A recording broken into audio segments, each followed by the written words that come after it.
നിങ്ങളൊരു CBSE student ആണോ? എക്സാമിന് നല്ല മാർക്ക് സ്കോർ ചെയ്യാൻ വേണ്ടിയിട്ട്, നല്ല രീതിയിൽ നിങ്ങളുടെ പഠനം മുന്നോട്ട് പോകാൻ വേണ്ടിയിട്ട് നിങ്ങൾ ഫോളോ ചെയ്തിരിക്കേണ്ട 10 സ്റ്റഡി ഹാബിറ്റ്സ് പറഞ്ഞു തരാം. ഈ രീതിയിൽ നിങ്ങൾ കൃത്യമായിട്ട് പഠിക്കുകയാണെങ്കിൽ നിങ്ങൾക്ക് ആ മാറ്റം ഫീൽ ചെയ്യും എന്നുള്ളത് മാത്രമല്ല, നിങ്ങളുടെ എക്സാംസിനൊക്കെ നിങ്ങൾക്ക് നല്ല മാർക്കും സ്കോർ ചെയ്യാൻ പറ്റും. ആദ്യത്തെ കാര്യം, നിങ്ങൾ കൺസിസ്റ്റൻ്റ് ആയിട്ട് പഠിക്കുക എന്നുള്ളതാണ്. എക്സാം വരുന്ന സമയത്ത് അവസാന സമയത്തുള്ള പ്രിപ്പറേഷനേക്കാളും ഏറ്റവും ബെറ്ററാണ് നിങ്ങൾ ഓരോ ദിവസവും കുറച്ച് പഠിച്ചിട്ട് അത് ബെറ്ററായിട്ട് കൊണ്ടുപോകുക എന്നുള്ളത്. കൺസിസ്റ്റൻ്റ് ആയിട്ട് വർക്ക് ചെയ്തിട്ടുണ്ടെങ്കിൽ നിങ്ങൾക്ക് നല്ല ഇമ്പ്രൂവ്മെൻ്റ് ഉണ്ടാവും. അപ്പോൾ ആദ്യം ശ്രദ്ധിക്കേണ്ട കാര്യം, എന്നും പഠിക്കുക. എത്ര എമൗണ്ട് പഠിക്കുന്നു എന്നതിനേക്കാൾ ഉപരി എന്നും പഠിക്കുക എന്നുള്ള ഒരു ഹാബിറ്റ് നിങ്ങൾ ശീലമാക്കുക.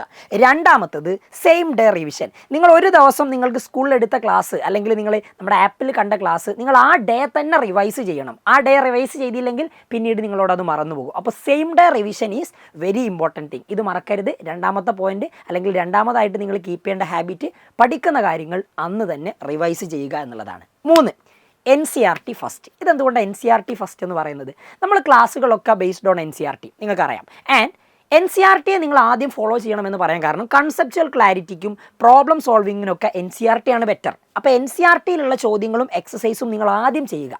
എന്നിട്ട് മാത്രം എക്സ്റ്റേണൽ ആയിട്ടുള്ള ഗൈഡുകളെയും പ്രീവിയസ് ഇയർ ക്വസ്റ്റ്യനെയും നിങ്ങൾ ഡിപ്പെൻഡ് ചെയ്യുക. NCERT പഠിച്ചിട്ട് കൺസെപ്റ്റുകൾ ക്ലിയർ ആക്കിയിട്ട് മാത്രമേ നിങ്ങൾ എക്സ്റ്റേണൽ ഗൈഡിന് അല്ലെങ്കിൽ എക്സ്റ്റേണൽ ഗൈഡ് റെഫർ ചെയ്യാൻ പറ്റുള്ളൂ. അത് ഇമ്പോർട്ടൻ്റ് ആയിട്ടുള്ള പോയിൻ്റാണ്.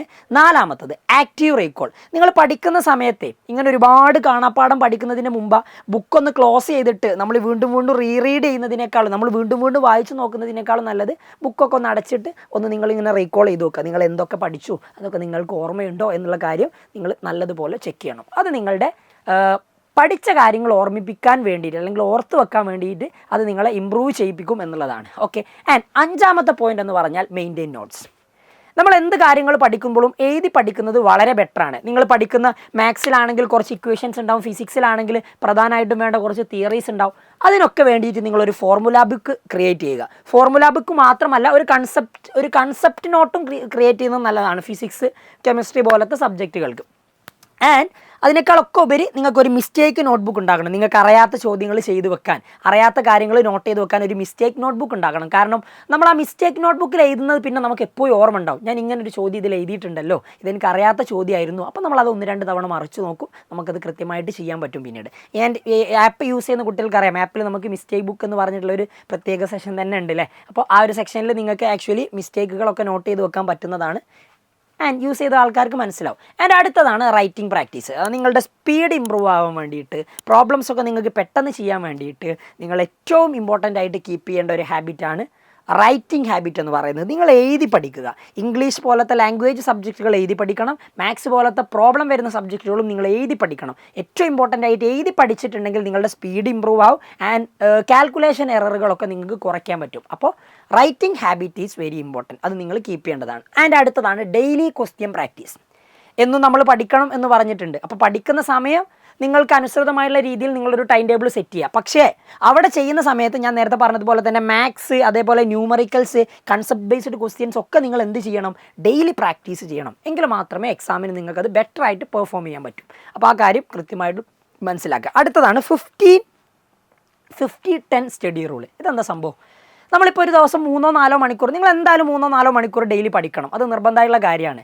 അതിപ്പോൾ ആദ്യത്തെ ദിവസം തന്നെ 3-4 മണിക്കൂർ പഠിക്കാൻ പറ്റുന്നില്ലെങ്കിൽ ആദ്യ ദിവസം 1 മണിക്കൂർ പഠിക്കുക, രണ്ടാമത്തെ ദിവസം അതൊരു 1.5 ആക്കുക, അങ്ങനെ ചെയ്യുക. ആൻഡ് അതിൽ ഇമ്പോർട്ടൻ്റ് ആയിട്ട് നിങ്ങൾ ശ്രദ്ധിക്കേണ്ട കാര്യം, 50 മിനിറ്റ് നിങ്ങൾ പഠിക്കുകയാണെങ്കിൽ 10 മിനിറ്റ് നിങ്ങൾക്ക് ബ്രേക്ക് എടുക്കാം.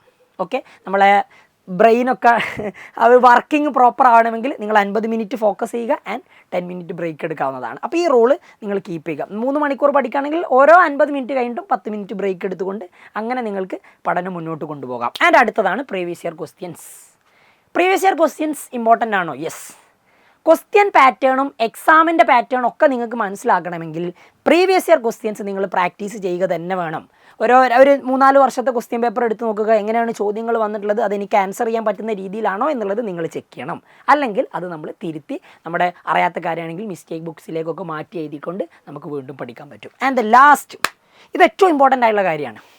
നമ്മൾ ഒരുപാട് പഠിച്ചു, ഒരുപാട് ഉറക്കമൊഴിഞ്ഞ് പഠിച്ചു എന്ന് പറഞ്ഞിട്ട് കാര്യമില്ല. സ്ലീപ്പ് ആൻഡ് റുട്ടീൻ, നിങ്ങൾ ഡെയിലി ഫോളോ ചെയ്യുന്ന നിങ്ങളുടെ റുട്ടീൻ കറക്റ്റ് ആയിരിക്കണം, നിങ്ങളുടെ സ്ലീപ്പും പ്രോപ്പർ ആയിരിക്കണം. ഒരു 6 to 7 എങ്കിലും ഹവേഴ്സ് നിങ്ങൾക്ക് ഉറങ്ങാൻ പറ്റണം. അത് വളരെ ഇമ്പോർട്ടൻ്റ് ആയിട്ടുള്ള കാര്യമാണ്.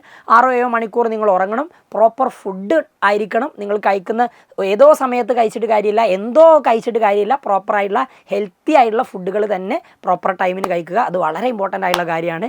ആൻഡ് നമ്മൾ ഒരുപാട് പഠിക്കുന്നു എന്നുള്ളതിലല്ല, നമ്മുടെ ഹെൽത്തും കൂടി റെഡി ആണെങ്കിൽ മാത്രമേ നമുക്ക് പഠിക്കുന്ന കാര്യങ്ങൾ നമുക്ക് ബ്രെയിനിൽ സ്റ്റോർ ചെയ്ത് വെക്കാൻ പറ്റും. അപ്പോൾ ഈ 10 കാര്യങ്ങൾ നിങ്ങൾ കൃത്യമായിട്ട് ഫോളോ ചെയ്ത് നോക്കുക. നിങ്ങൾക്ക് ആ മാറ്റം നിങ്ങളുടെ പഠനത്തിൽ കാണാൻ പറ്റും ആൻഡ് നിങ്ങളുടെ എക്സാമിലും മാർക്സിലും കാണാൻ പറ്റും. അപ്പം കൂടുതൽ കാര്യങ്ങൾക്കായിട്ട് നിങ്ങൾ ഈ ചാനൽ ഫോളോ ചെയ്തിട്ടില്ലെങ്കിൽ ചാനൽ ഫോളോ ചെയ്ത് വെക്കുക. ബാക്കി അപ്ഡേറ്റ്സും കാര്യങ്ങളൊക്കെ നമ്മൾ ഈ ചാനലിലൂടെ അറിയിക്കുന്നതായിരിക്കും. അപ്പോൾ കാണാം. ബൈ.